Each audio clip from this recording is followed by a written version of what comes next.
Good morning friends, আমি doctor Ashis Majumdar কথা বলছি। আমি এখন মর্নিং এক্সারসাইজে এসেছি। এখন দেখুন ঘাসের উপর দিয়ে হাঁটছি, এই যে দেখছেন খালি পায়ে এই ঘাসের উপর দিয়ে এখন হাঁটছি। খালি পায়ে ঘাসের উপর দিয়ে হাঁটলে কী উপকার হয় আপনারা তো জানেন। শরীরের যে ডিজিজগুলো আছে, আপনার যে হরমোনগুলো আছে, কোষগুলো আছে, এইটা যদি ইমব্যালেন্স হয়ে যায়, আমাদের এই মাটি থেকে এক ধরনের ইলেকট্রোম্যাগনেটিক রেডিয়েন্স আছে, ইয়ে করে আমাদের মাটি থেকে এটা আমাদের বডিতে প্রবেশ করে। এর ফলে কি হয়, আপনার শরীরের ইমব্যালেন্স যে জিনিসগুলো আছে সেগুলো ব্যালেন্স হয়ে যায়। এটা বৈজ্ঞানিকভাবে এটা গবেষণা করে প্রমাণ করা হয়েছে। তো আপনারা এইভাবে প্রত্যেকদিন মর্নিং এক্সারসাইজের পাশাপাশি যেখানে সবুজ ঘাস আছে আপনারা অবশ্যই 20 মিনিট বা আধা ঘন্টা হাঁটবেন, তাহলে দেখবেন আপনার ডায়াবেটিস কন্ট্রোলে এসে যাবে আস্তে আস্তে।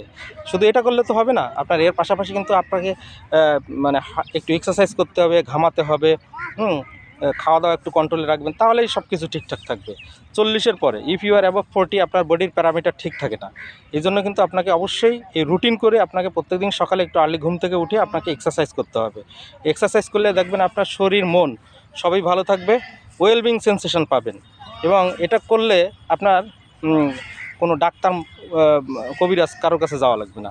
এই যে সহজ যে সমাধানটা দিয়ে দিলাম, এই জন্য অনেকে ধন্যবাদটাও দেন না। আমাদের ধন্যবাদের দরকার নেই, আপনি ভালো থাকুন, সুস্থ থাকুন, এইটা হলেই আমাদের সব চাওয়া পাওয়া হবে।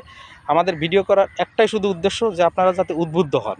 হ্যাঁ, এই ডাক্তারের কাছে হাজার হাজার টাকা নষ্ট করেন, এতে কি হয়, আপনার ইকোনমিক সাফারিং, আবার মেন্টাল সাফারিংও আছে। বাড়িতে একজন অসুস্থ থাকলে কি হয়, আমাদের খাওয়া দাওয়া ঘুম এগুলো হারাম হয়ে যায়। তো এইগুলো যাতে না হয়, এই জন্য আমরা চাই সবাই ন্যাচারালি আপনাদের শরীরকে ডিফেন্ড তৈরি করে, মানে শরীরকে এনার্জি বুস্ট আপ করে বাইরের যে অ্যান্টিজেন বা ভাইরাস আছে বা রোগ জীবাণু আছে এদেরকে যেন ডিফেন্ড করতে পারেন। এই জন্য আপনারা মর্নিং এক্সারসাইজে আসবেন, ভালো থাকুন, সুস্থ থাকুন। এই দেখুন, এই যে খালি পায়ে যে আপনারা হাঁটছেন। তো আজকের মতো বিদায় নেব, পরের দিন আবার দেখা হবে। শুভ সকাল।